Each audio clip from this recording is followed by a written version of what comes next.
what I'm gonna do. So what's that called? That's just a plunge cut, right? This is, yeah, plunge cut with a cutoff wheel. But that's a tool you would use for that? Oh, absolutely. Okay. You know what this would be good for, actually, Mike? Is it's got the power. What we do is we trim up quarter panels and stuff. We need to put a quarter on a car. So the junkyard sends us a used quarter. They send us a quarter of a car, and we only need the panel. We have to drag that in and run an air hose and use the air die grinders, and they don't have the power that with all that cutting. You know, if they slow down, they stop pretty easy. This is one of the better ones, so it doesn't stop so easy. But this would be excellent. The main reason is you can do this right outside in the with the 1/8-inch wheel on it. In the junk pile, right where the part sits. Just run a cord out there. Yeah. Because the problem is the air isn't as strong in die grinders. They have good die grinders that are strong, but this is definitely the way to go for the junkyard parts.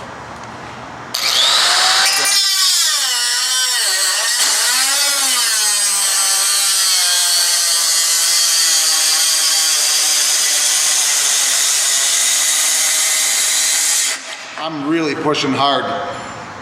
Yeah, I have the wheels gone. Yeah, because I'm wailing on it. And this is 14 gauge, so it's thick. Yeah. A car is 20, 22, 24, and this is 18. It's cutting it like butter. The reason why I have the wheels gone is I'm wailing on it. I'm really pushing hard trying to slow it down. It's not slowing down. Woohoo!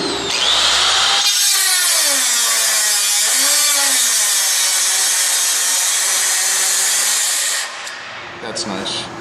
Put a burr on there once.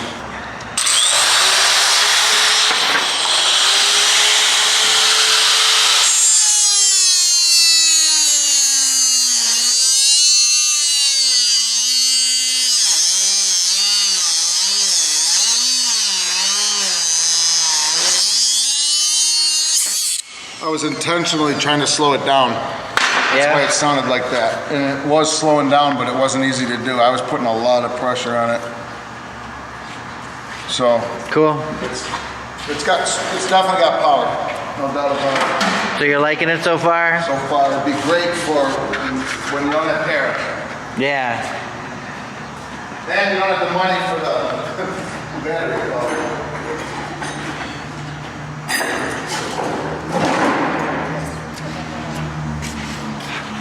This is what I'm gonna do next is what would be real handy. The other thing I could see this being used for would be in carpentry applications for ovaling out a hole or something for plumbing to go through. Not necessarily with this bit, because this is obviously a fine bit for metal. Right. But you could put a lot of different burr bits, these being called burr bits. You could put a lot of different ones in there for whatever application you're going to do. I want to see how it does with this.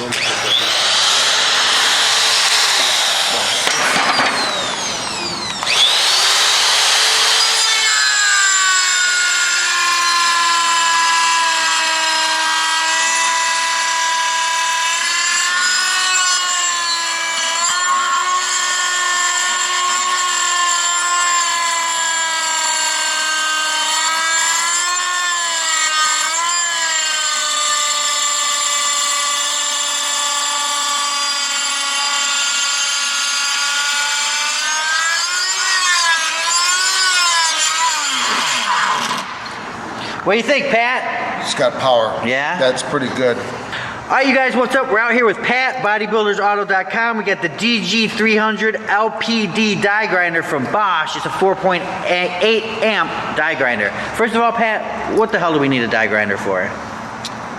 All kinds of things, as you just saw, or you're going to see in the video. There's so many attachments that are in 1/4 inch. Burr bits, cut-off wheels, grinding wheel holders, so you can put any type of grinding wheel into. There's all kinds of items you could put on this thing. But what you'd use them for, first off, a metal worker on site, say you're doing wrought iron, you could line up holes, slot holes with Gotcha. this, stuff like that right on site, but you could use it for cutting off rebar if you don't have a cutoff saw and you're just like, if you instantly just go grab this with a cutoff wheel and start slicing rebar. You can see how fast it went through that like nothing. So really it's the handy tool to have as in addition to your other tools. Like it's just go grab it if you got minor work to do. Say you're doing plumbing, you could put a cutoff wheel in there for a tight area to either cut out a cabinet with a cutoff wheel or cut the plumbing off itself, doesn't matter. Just tight areas in cabinets. There's so many uses. If you're in any trade, you're gonna figure out something that you can use it for. And then like usually generally they're air. What's the advantage, disadvantage This of using a has way more corded? power Really? than air. It's obviously bigger because it's electric, but I have probably 15 different air die grinders, all the way up to what they call 3/4 horse. And they're still not as powerful as this. They are smaller though, but most people don't have air at their hands, on hand. So you're eliminating a compressor by going with the AC. Yes. I mean, it's still corded, but you're not going to get this kind of power out of a cordless. Right, exactly. So, You're not gonna get this power out of a battery powered that I know of, well, that you can use for long term. The downfall is you have to plug it in, but you don't have to have a compressor, which is the biggest benefit of having this. Right, There's right. no air. And then what do you think of like performance of it, smoothness? I mean, does it work well? It works really good. The only thing I could see, actually, when I was just doing it, is it could, I don't know if they make a handle for right here, but for control, this is good like this, but to stay clear of it, it would be kind of nice to have something. A handle lower? A handle to hold it. And because I'm thinking you're probably not supposed to block the air intake that cools the motor if you hold it like this, so you got to hold it out here, and that puts you in, defeats the purpose of it being long neck. Right. If you got to hold it here, you're defeating the long neck. So a handle on here would be really handy. Yeah. You saw what I was doing right there. But, you know, there again, it's just, that would just be an added benefit. It's definitely not a make or break on it at all. Right. I would still definitely buy this. Cool. Good stuff, you guys. All right, check it out, you guys. Body Shop Builder, or Body Shop, what is it? Bodybuildersauto.com. Out here in Rolling Meadows, if you guys have any questions, let us know at the bottom. Let us know what you guys think of die grinders at the bottom. Leave some messages for Pat, because he needs some love letters. All right, you guys, Tools in Action Express. Tool action. Go to toolsinaction.com.